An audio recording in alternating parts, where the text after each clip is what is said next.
이는 나 위하여 형벌을 받으사 저가 친히 대신 할렘 주의 보혈일세. 아멘. 하나님 말씀 히브리서 9장입니다. 히브리서 9장 1절에서 끝절까지 말씀 교독합니다. 1절 말씀 제가 먼저 받들어 봉독드립니다. 첫 언약에도 섬기는 예법과 세상에 속한 성소가 있더라. 히브리서 9장과 8장, 오늘은 9장인데 8장과 9장에 연결되어지면서 발전적인 어떤 표현이라 그러면은 8장에는 새 언약입니다. 새 언약. 언약 자체에 색자 하나 더 붙는 거예요. 그러니까 옛 언약과 새 언약, 처음 언약과 두 번째 언약의 어떤 진행, 그것이 8장이었어요. 이제 멜기세덱 반차와 아론의 반차. 아론의 반차에 대해서는 이스라엘 백성들이 너무나 잘 아는 건데 여기에 멜기세덱의 반차를 넣어서 새 언약의 개념으로 진행을 시킨 거로 우리가 봅니다. 8장 1절에 이제 하는 말의 중요한 것은 바로 새 언약에 대한 내용인데 이 새 언약에서 옛 언약과 새 언약에서 언약이라 할 수 있고 대제사장의 제도를 가지고 연결했을 적에 필수적으로 나올 수 있는 것이 제사제도입니다. 제사제도. 제사제도에서 이스라엘 백성들이 익히 알고 있는 제사제도, 대제사장부터 인정되어지는 이 제사제도라 그럴 적에는 그게는 항상 짐승에 죽는 피가 있어요. 피. 짐승에 죽는 죽음. 죽음과 연결되어지는 피가 있다니까. 피. 피를 흘리네요. 제단의 피를 흘리고 또 벗개에다가 지성소에 가서 벗개에다가 피를 뿌리고 중심에 피가 있어요.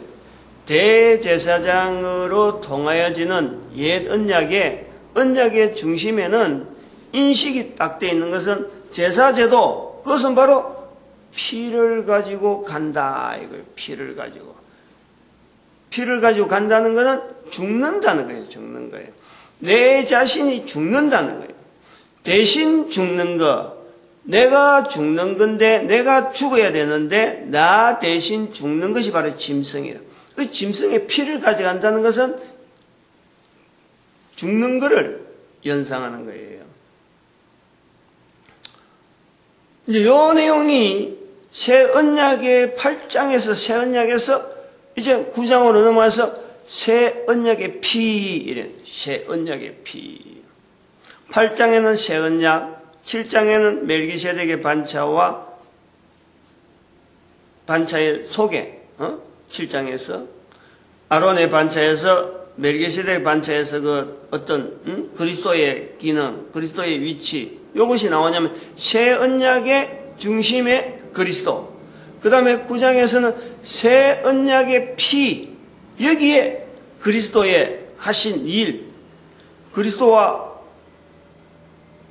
소멸한 동물들의 수없이 죽어간 그 동물들의 그 피, 그것이 개인에게 준해졌던 수많은 피였다 그러면은 새 언약의 피는 한 분의 피 흘림을 통해서 모든 자들이 두고 영원히 해당되어지는 피 흘림을 통해지는 동일한 일이 그리스도 대제사장 아론의 반차와 멜기세덱 반차의 차이에서 멜기세덱의 반차에 주어지는 대제사장으로서의 그리스도 예수님 하나님의 아들 그분의 흘리는 피 그분이 죽으신 십자가에 흘리신 그 피가 두고 모든 인간들에게 적용되어지는, 왜 적용되어지느냐, 왜 적용되어지냐, 그 내용을 지금 설명하고 있는 거예요.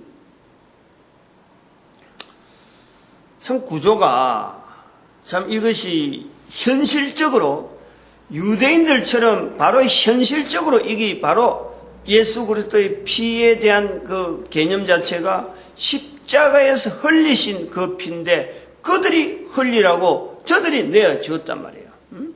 유대인들이 죽이라고 흘리거나 내어준 거예요. 로마 군인들한테.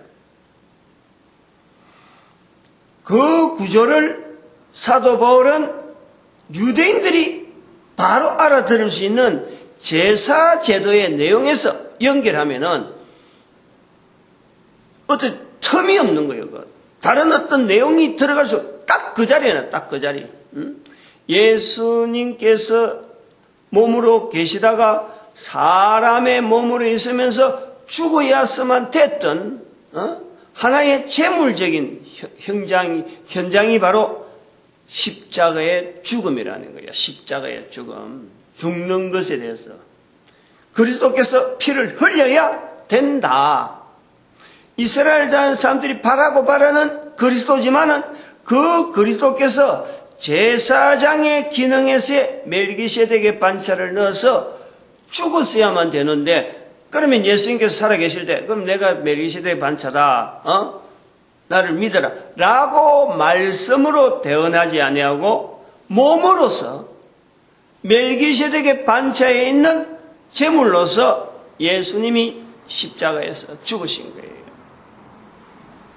그러한 것을 첫 언약에 있는 아론의 반차에 있는 대제사장들이 성소에서 짐승들의 피를 가지고 짐승을 끌고 온 개인의 피와 개인의 죽음하고 연장되어 있는 그 피를 가지고 대제사장이 어떻게 했던가, 그 내용을 갖고 예수 그리스도를 대해서 예수에 대해서 그리스도이신 것을 지금 나타내려고 하는 사도 바울의 표현인 거예요. 이거는 항상 그렇지만은 유대인들이 잘못 알고 있는 것에 대해서 바로 알기를 바라는 이 간절한 중심이 없었으면은 이런 내용을 갖고 말할 필요가 없고, 이런 걸 갖고 참 뭐 연구해서 아니야말로 뭐 발표하고 이런 내용이 아니란 말이에요. 너무나 눈에 뻔하게 보이는, 어찌 보면 가장 억울할 수밖에 없는 이 유대인들의 그리스도를 거부했던 그 사건 자체, 그것은 당장에 보면은, 현상적으로 보면은 그리스도를 거부하는 현상이지만은 멜기세덱의 반차에서 오라는 그 유대인들의 오래된 간섭에서 묻어나는 제사제도로 보면 이거는 너무 필요한 것이었어요. 필요. 하나님의 방법이 아니고는, 하나님의 간섭이 아니었으면 도무지 생길 수 없는 그리스도를 결국 모든 사람을 구원하시기를 원하는, 사도 바울이 늘 내가 이방인에 가야 되겠다, 이방인에 전도를 한다 하는 이런 표상 자체가 바로 이런 그 바탕이 되어서 예수 그리스도의 죽음 그 자체에서는 유대인들만에게 주어지는 그 죽음이 아니니까, 유대인들만 기다리던 그 그리스도로서의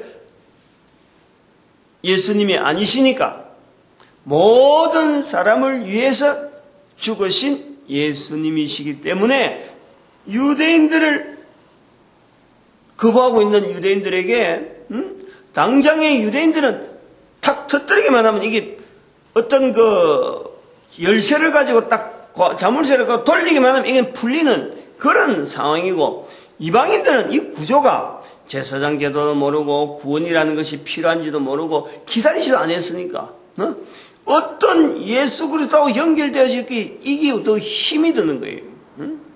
더 지금 해야 될, 표현하고 말해야 될 내용이 너무 더 많으니까 유대인 모든 사람을 구원하기로 바라는 그리스도의 죽음 앞에서 사도 바울은 유대인 쪽으로 방향을 돌린 거지, 유대인들이 구원해서 제외될 내용은 아니라는 거예요. 모든 사람 안에 들어있는데 이걸 지금 유대인들이 오해를 해가지고 모든 사람이 아닌 자기들의 그리스도로만 딱 붙잡으려고 하는 요 구조 때문에 유대인들이 예수 그리스도를 좀 배척했지, 알고 보면은 너무나 가깝게 손바닥 안에 들어있는 것처럼 환하게 예수 그리스도의 죽음하고 연결할 수 있는 바로 이 내용이 유대인들이 다 알고 있다는 거예요. 다.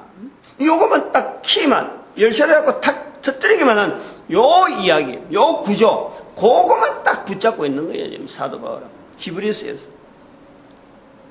어쩌면 강렬하고, 다른 사람들은 이걸 히브리서를 가지고 알려고 하면은 도무지 어떤 심해 속에 들어있는 것처럼 막 헤맬 수밖에 없는, 깜깜하면서도 그 무대 압력 때문에 그 압중, 장중함, 그걸 느끼면서 한 절 한 절 참 익혀야 되는 그런 내용이 지금 있다 보는 거예요. 너무 어려운 표현이라, 한마디로 유대인들에게는 탁 터뜨리면 너무 쉬운 표현인데 다른 사람들에게는 이 표현이 너무너무 어려워요. 너무너무 어려워요. 11절에 보니까 그리스도께서 장래 좋은 일의 대제사장으로서, 그리스도께서 장래 좋은 일의 대제사장으로서, 그리스도께서 그리스도, 이스라엘 백성 유대인들이 볼 때는 그리스도는 대제사장하고 관계가 없어요. 그리스도라 하는 자체가 대제사장의 일이 아니라 다윗의 일이라니까. 다윗이 통치하는 거예요. 회복시키는 거예요.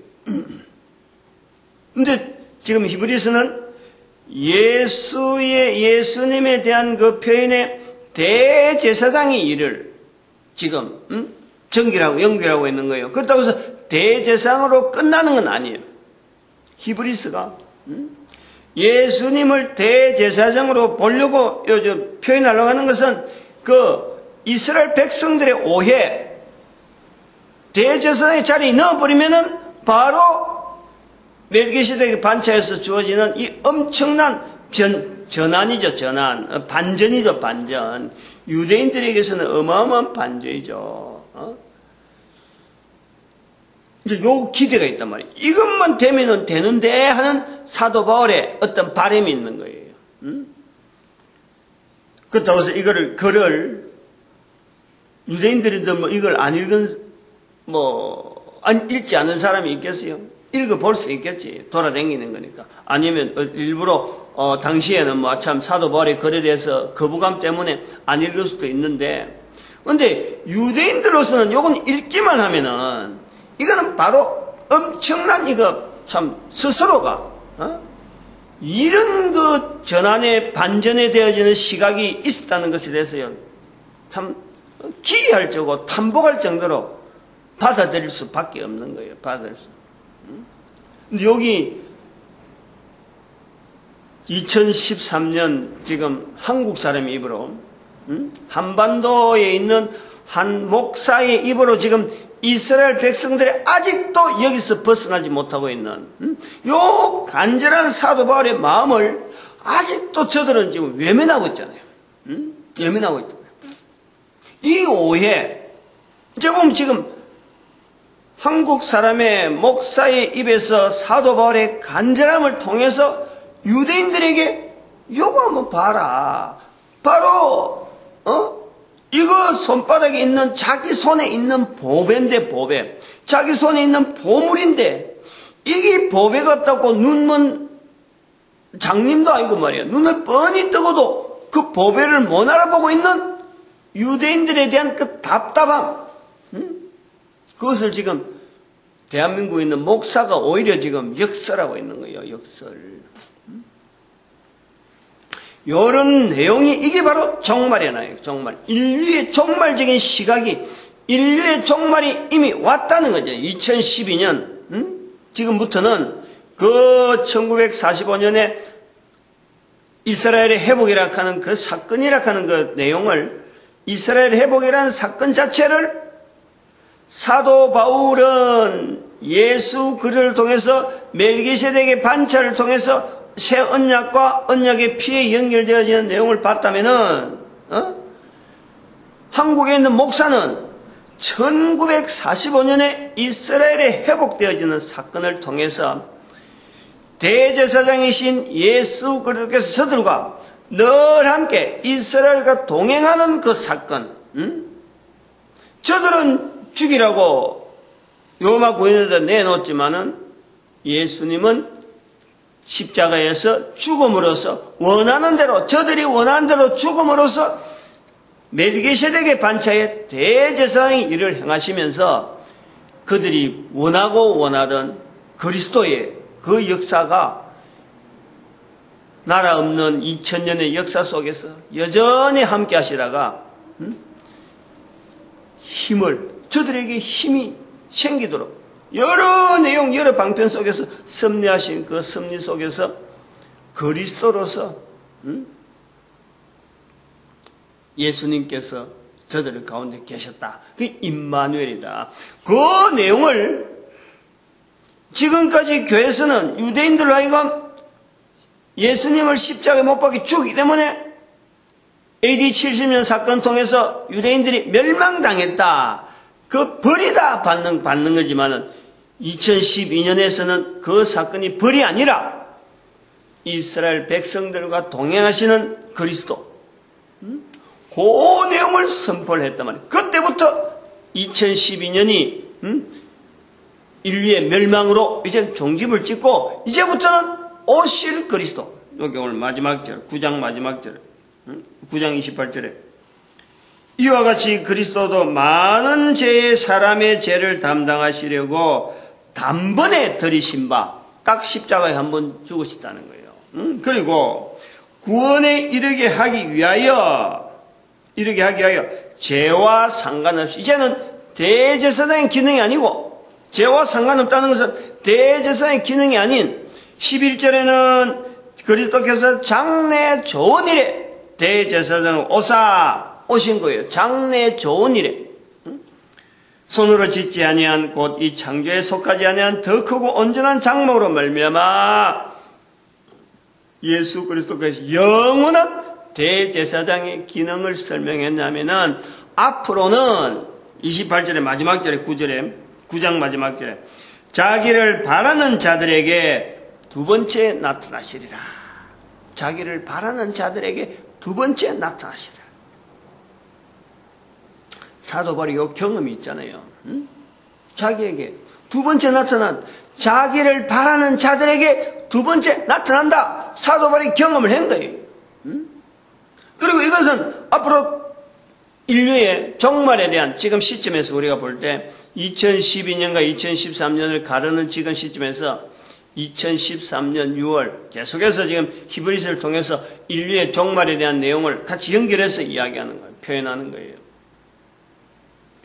오실 분에 대한 걸 준비를 해야지 지금까지 온 분에 대해서만 계속 우리가 이렇게 했다 하는 것은 이제는 그것을 점차적으로 변화시켜야 된다.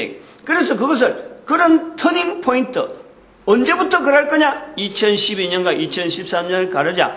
그 의미에서 인류의 종말이다 하는 거예요. 2012년. 그것부터 이제부터는 오실 분에 대한 내용을 해서 이미 하신 말씀과 오실 분에 대한 내용을 해서 방향, 지향점을 이제는 강제적으로라도 억지로라도 오실 그리스도, 만나주시는 그리스도, 거기에 대한 우리가 해석하고 연결하고 사람들의 생각을 개조시키고 여러 가지 되어지는 상황 속에서 이제는 그리스도 앞에서 우리가 어떤 준비를 할 것인가 하는 이런 강조, 이런 형태로 가야 되지 않느냐. 그래서 포스트 모더니즘이라고 덮어낼 것이 아니라 얼마든지 우리가 부활지향주의, 재림지향적인 그런 여러 가지 신학적인 내용, 또 여러 가지 논리적인 부분들 얼마든지 전개해서 이게 퍼뜨려야 돼.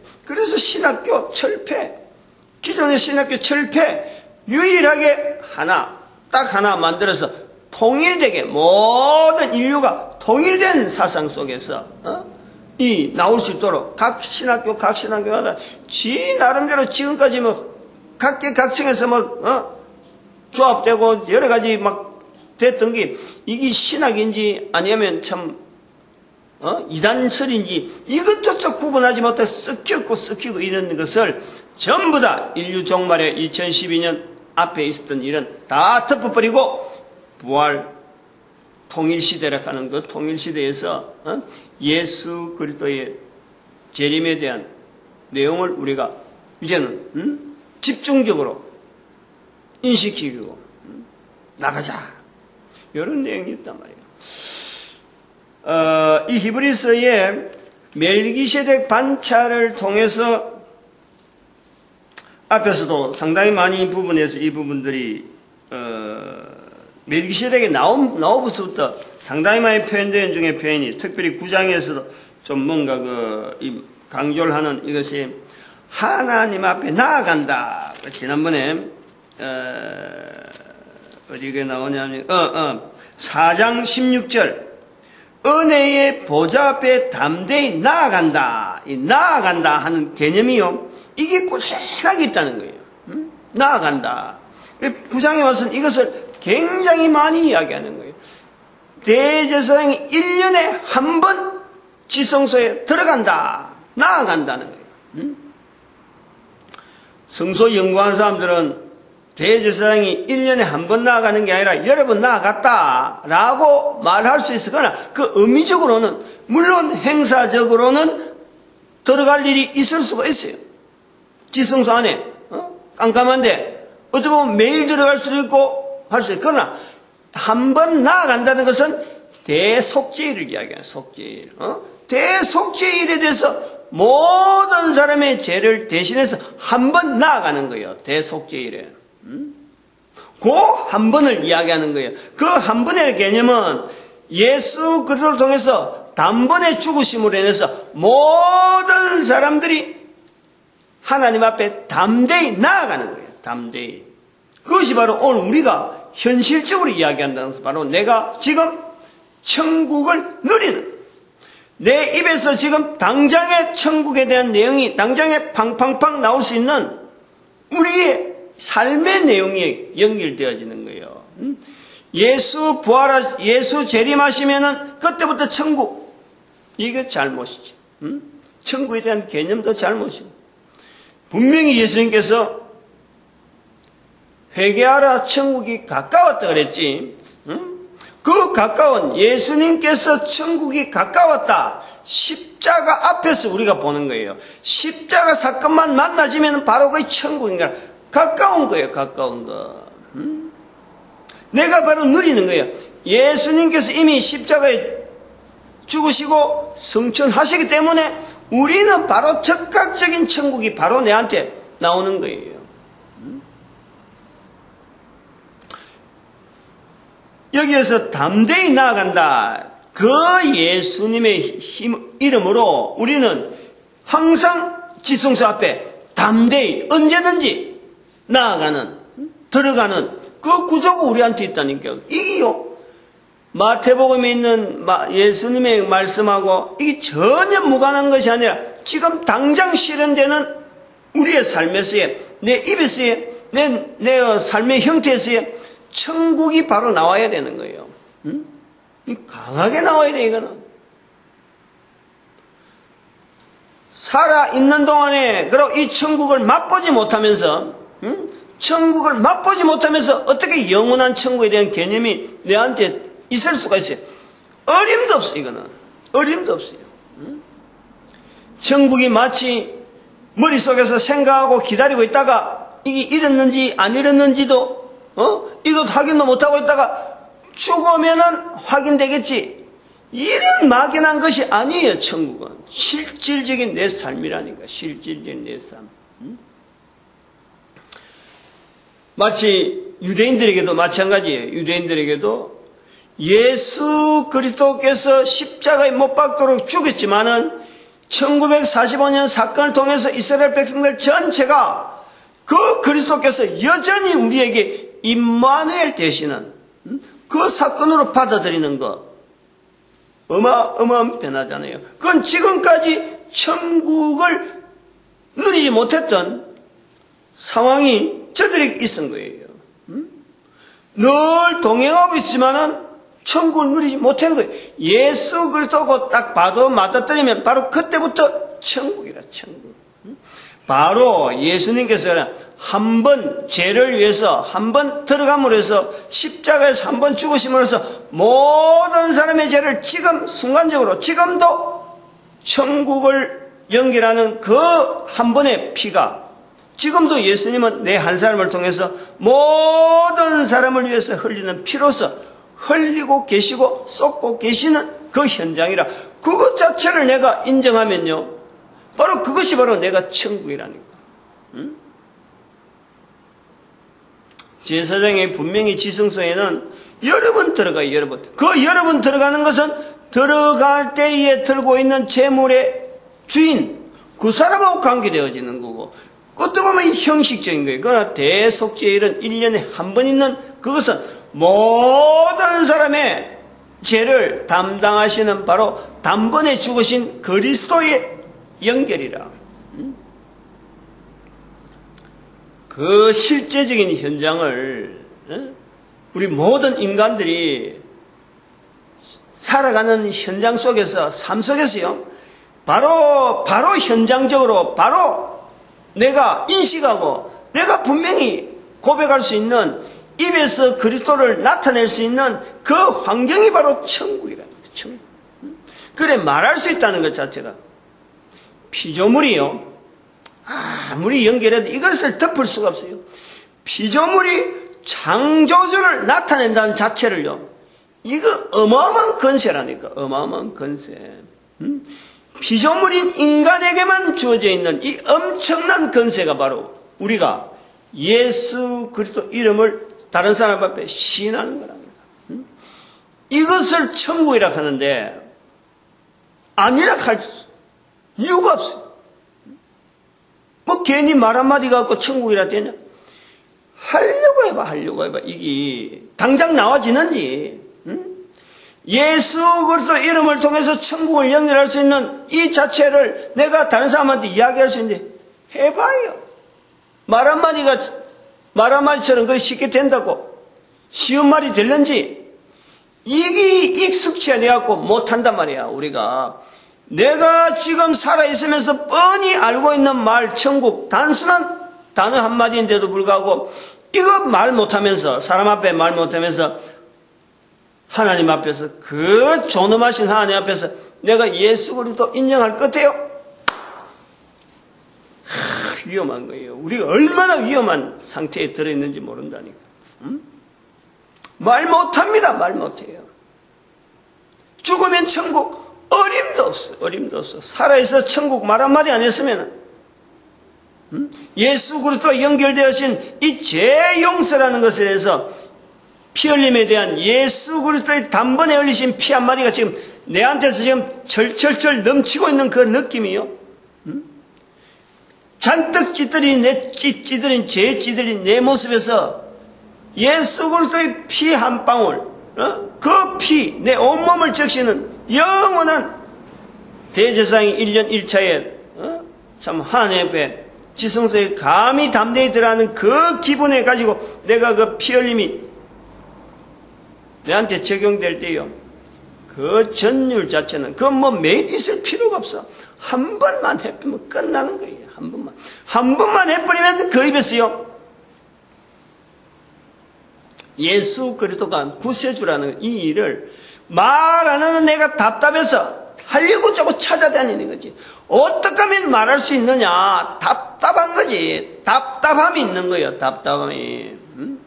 그 답답함이 어느 날 입으로서 나오기 시작한단 말이에요. 그럴 때 마태복음 10장 32절의 말씀에 사람 앞에서 나를 시인하면은 사람 앞에서 내 이름을 시인하면은 하나님 앞에서 내가 저를 시인하랴. 그 사건이 연결되어지는 거예요.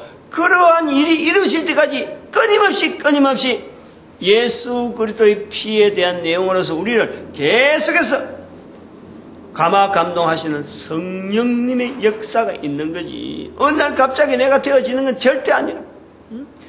인간 개인이 혼자서 절대 불가능한 거예요. 절대 불가능한 거예요. 그래서 우리 입에서 나오는 이 예수 그리스도 말 한마디 속에서 바로 우리는 성령님의 임재를 우리가 인정하게 되고, 마태복음 12장 31절 32절에 성령을 인정해라. 성령님을. 그 성령님을 인정하는 삶이 바로 우리가 살아있는 이 기간 동안에만 주어져 있는 거예요. 이 기간 동안에만 천국을 누릴 수 있는 우리에게 주어진 기회라니까. 이것을 하자는 거예요. 이것을 남아있는 세월 동안에 인생 지금 우리 인류 사이가요 6천년 7천년 하고 막 기대가고 뭐 어떤 학자들은 뭐 수천만 년 긴 연대를 이야기할 필요가 없어. 지나간 거 지나간 긴 연대 그걸 2012년 딱 자르는 거예요. 이제부터는 긴 연대 이야기하고 지금까지 와서 온들 뭐 해보냐. 지금 나라와 나라끼리 싸우고 서로 간에 반목하고 경쟁하는 요것밖에 없는 거예요. 그럼 뭔 이야기를 왜 하느냐 이거지. 책임도 못 질 이야기를 그냥 입만 가지고 그냥 벙벙벙 이야기하는 거예요. 당장에 지금 언제 우리가 끝날지, 예수님이 언제 오실지, 이게 우리 앞에 놓여있는 일이라. 지나간 거 내가 지금 살아봐도 100년도 안 살고 짧은 인생 살아가면서 수천만 년, 수억만 년 이야기할 필요가 없어요. 책임 없는 이야기를. 그렇게 왔는데, 인간이 왔는데, 지금 현재 현실에 보니까 살아가는 형편이, 찢고 뽑고, 싸우고, 경쟁하고, 내만, 뭐 하면 되겠지. 해본들 뭘 하냐, 해본들 지금. 인류 70억 있지만, 70억 인류가 참 이렇게, 지구락하는 이 땅에 있으면서 존재되어진 자기 자신에 대한 인식도 제대로 못하고, 지금 만들어져 있는 지구의 환경 속에 있는 이 환경 자체가 만들어진 것에 대해서 제대로 알지도 못하고, 감사할지도 모르고 그렇게 살아가 70억 인구가 그렇게 살아가는데 내가 도대체 기여한 것이 뭐냐니까. 기여.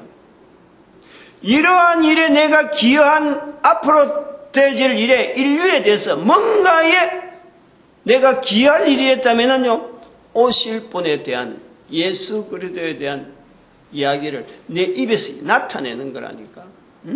나타내는 거야.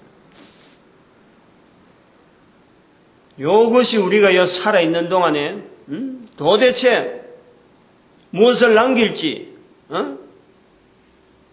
무슨 일을 행할지 분명한 우리에게 목표를 주는 거예요. 히브리서 9장을 27절에 있는 말씀에 제가 사실 이 말씀을 좀 강력하게 좀 잡았는데 한 번 죽는 것은 사람에게 정하신 것이요. 한 번 죽는 것. 이 사람에게 정했다는 거 아니야. 사람. 이걸 구분하면 사람, 동물, 식물 차이에 두는 사람이라. 좀 그렇게 볼 수 있는, 그렇게 보려고 그래요. 사람에게 정한, 사람이요. 한 번 죽으면은, 한 번 죽는 일 가지고 우리가 지금까지 넘어오는 걸 보는데, 만약에 사람이 한 번 죽지 않고 두 번 죽는다 하면요. 어떻게 되겠어요? 한 번 죽어보니까, 이제는 천국이 있는 거 알았으니까, 이제부터 내가, 천국과 지옥이 있는 줄 알았으니까, 아이고, 지옥 안 가려고 이제 천국 가야 되겠다. 열심히 살까요? 저는 그래 보는 거예요. 저는 당장 이 말씀 속에서 답을 보는 것은 사람이 한 번 죽으니까, 그나마 천국에 대한 기대를 하지. 천국에 대한 사람이 두 번 죽으면요. 두 번 죽을 수 있다. 한 번 죽고 두 번 죽는다 하는 그것 조건만 되어지면요. 사람 살아가는 지금 자체가 바로 지옥이라. 지옥. 인간이 그런 존재라. 인간이. 사람은 그런 존재예요. 생명이 짧다 하지만 짧은 것이 오히려 큰 은혜라. 은혜. 우리 인간은 그래요. 사람에게 정한 것이 사람은 그렇다니까. 동물은 오히려 한 번 더 기회를 줄 수 있을지 몰라. 식물은 자체적으로 여러분 기회가 주어지잖아요. 여러분 기회가 주잖아요. 없어졌다가 씨가 남아가지고 또 뿌리면 계속해서 이 연결되어지잖아요. 동물들도 종류가 멸종되어지는 거 살리려고 얼마나 애를 써요. 이게 균형이 있어야 되는데 한쪽 종류가 빠지면 다른 종류가 어떤 먹이 사슬에 의해서 이게 안정적으로 뭔가 이게 견제가 돼야 되는데 한쪽 종류 멸종되면 다른 종류가 막 번식해버리고 결국 파급이 이 먹이 사슬에서 균형이 깨지는 이런 사태 때문에 우리 인간들은 자꾸 그걸 길러려고 해요. 그러나 인간들은 한 번 죽는 게 얼마나 큰 다행인지 모르겠어요. 한 번을 끝나는 것이. 한 번으로 끝나는 정령 죽으리라. 이 죽는다는 것이 이것이요. 우리에게 큰 복이라. 이게 한 번 죽으니까 한 번만이라 한 번으로 끝이 나니까 적어도 이 정도가 70억 인구 이 정도지 한번 생각해봐요. 사람이 한 번 죽는 것 갖고도 이렇게 악하게 살아가는데 이걸 한 번 주고 경험해보고 이제 두 번째 되면은 안 죽으려고 말이에요. 죽은 이유 따져가지고 지옥 안 가려고 애를 쓰는 거죠. 절대 그렇지 않아요. 안 죽으려고 아마 바락바락하고 말이에요. 온갖 일을 가고 이제 다 아마 할 거예요. 그래 되면 지금 우리가 한 번 죽는 것이 얼마나 감사한지 그거는 뭐 이야기해 볼 필요가 없어. 그래서 않을 조건이지만은 오늘 본문에서 말씀 나오는 게 한 번 죽는 거 너무너무 감사하다. 여기 정한 것이다 그러는데 인류사에 쭉 살아오면서 우리의 뭐 영웅학을 누구를 본받아라 누구가 좋다 누구 좋다고 하고 남아있는 자료들 이래 보면요 참 어떤 가식적인 것도 있고 그 사람은 나름대로 진솔한 내용만 가지고 그 어떤 분야, 문화, 남겨준 업적을 어떻게 포장하기 위해서 나타내는 인간의 모습은 전수되어서 후대에게는 잘 나타나는지 모르지만 그 실제적인 삶의 현장에 들어가 보면은 참 우리 인간 전체에게 어느 인간이 바라볼 정도로 그들 참 모델로 삼을 만한 인간이 과연 있을까? 내 지금 삶에 영향을 미치고 내가 과연 모델에서 지향해야 될 어떤 삶의 방향을 남겨줄 수 있는 사람이 있을까? 없어요. 왜 없느냐? 그 사람은 그 시대의 그 삶을 통해서 자기 하나 목숨을 살아가서 여전히 부전히 고민하고 여러 가지 하면서 자기 삶을 살아가기 위해서 살아간 거예요. 그런데 유일하게 예수님은 모든 사람의 죄를 용서하시고 하나님 앞으로 이끌기 위해서 살아가신 분이 바로 예수님이란 말이에요. 예수님. 예수 그리스도시라니까. 하나님이시면서 인간으로서 철저히 인간 환경에 그대로 나타내면서 노출시키면서 연약한 부분들, 약한 부분들 그대로 나타내면서 모든 사람을 하나님 앞으로 인도하기 위해서 앞장선 그 모습을 보여준 분이 바로 그리스도시라니까. 그 모습에서 정점이 되어지는 것이 피 흘려 죽는 거예요. 이렇게 했다, 먹을 때, 뭐, 이런 말씀을 하셨다, 이런 행동을 했다. 그 정점이 바로 피 흘려 죽으신 것이죠.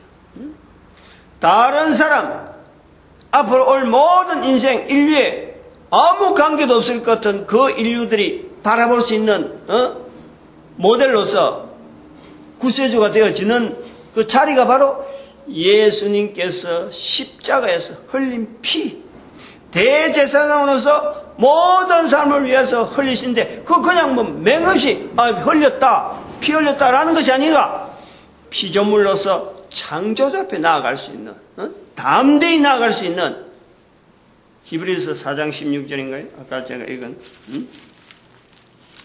담대히 4장 16절.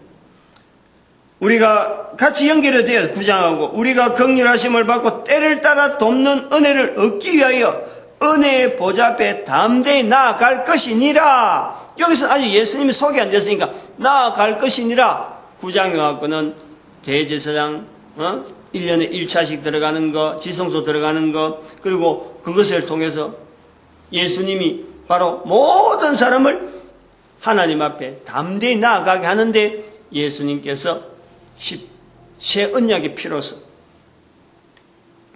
20절에 보니까 이는 하나님이 너희에게 명하신 언약의 피라. 언약의 피라. 22절에 모든 물건이 율법을 쫓아 그의 모든 물건이 피로서 정결케 되나니 피 흘림이 없은즉 사함이 없느니라. 피 흘림이 없은즉 사함이 없느니라. 어쩌면 피를 많이 흘린 것이 우리 인류 사이에서 피를 많이 흘린 사건들이 하나의 큰 어떤 기억거리고 유산거리고 뭐 그렇게 해라는 보담도 어떤 구별되어지는 내용으로 볼 때 전쟁을 통해서 얼마나 많은 사람들이 죽었을까. 2차 대전, 1차 대전 당 하나의 전쟁을 통해서. 그러나 그보다 더 많이 죽는 것이요 공산이라니까. 공산. 공산이란 단어가 나와서 죽어진 사람 수가 1, 2차 대전 때 죽은 거하고 비교가 되겠어요. 당장에 우리 한국 동란은 이 공산 때문에 일어난 문제거든. 한국 동란 자체가 중국의 공산화 과정, 그건 처음에는 뭐 혁명 과정으로 주어진다고 해서 처음에 오히려 무시해도 돼. 그 뒤에 1965년에 있었던 문화혁명, 이건 완전히 공산을 위한, 공산 정치를 위한 자체적 숙청. 러시아의 그 관계, 그 다음에 공산화 과정에 내려오는 유럽 쪽에서 나타나는 그 공산 정치를 받은 과정에서 수많은 사람들이 숙청되어지는 내용. 공산 한마디에 죽은 내용이요. 죽은 사람 수가 어마어마한 거예요. 반전, 냉전 기간 동안에 죽은 사람들 어마어마합니다. 이런 걸 통해서 저도 한번 이 내용을 통해서 피 흘림이 없은즉 사함이 없느니라. 인류의 어떤 답으로서 이만큼 피를 흘리면서 이 공산이라는 말이 각인되어졌는데, 각인되어졌잖아. 공산이라는 것은 다른 말로 하면 피 흘림하고 연결되어질 정도로 공산은 아주 그 시뻘건 어떤 의미가 있는 그런 단어란 말이에요. 이것은 어쩌면은 피를 많이 흘린 이것이 이대로 묻힌다는 것은 이것은 좀 억울하다. 이런 어떤 개념도 우리가 볼 수가 있어요. 공산이 유독이 피를 많이 흘렸다. 여기서 앞으로 오는 인류 전체가 이 피 흘림을 절대 잊어버리면 안 된다. 이 수없이 흘린 이 피가 바로 온 인류에게 있는 새로운 시대에 우리 인류 지향에 어떤 인류 전체가 붙잡아야 될 삶의 형태, 이걸 통해서 서로 간에 더 이상 피를 흘리지 않고 서로 간에 서로 더 인정해주는 이 공존해지는 그 환경을 만들기 위해서 이 공산을 붙잡아야 되지 않느냐 하는 것으로서 이 히브리서에 있는 말세 인류의 종말이라 하는 이 언어와 더불어서 대제사장 되시는 예수 그리스도, 예수께서 대제사장자 자기 피를 흘리신, 그래서 우리에게 언약의 피로서 남겨주듯이 오늘 우리 모든 인류가 동일하게 그것을 붙잡으면서 현실적으로 붙잡아야 될 단어가 바로 공산이라는 단어가 아닌가. 공산 속에 들어가는 11조 개념, 이제 그쪽은 좀 더 발전시켜서 적용해야 될 그 환경으로 봐야 되겠죠. 이슈가 공산이란 이슈고 각 나라마다 이것을 받아들이고 시행해야 될 내용이 11조 제도라 이래 보고 있습니다.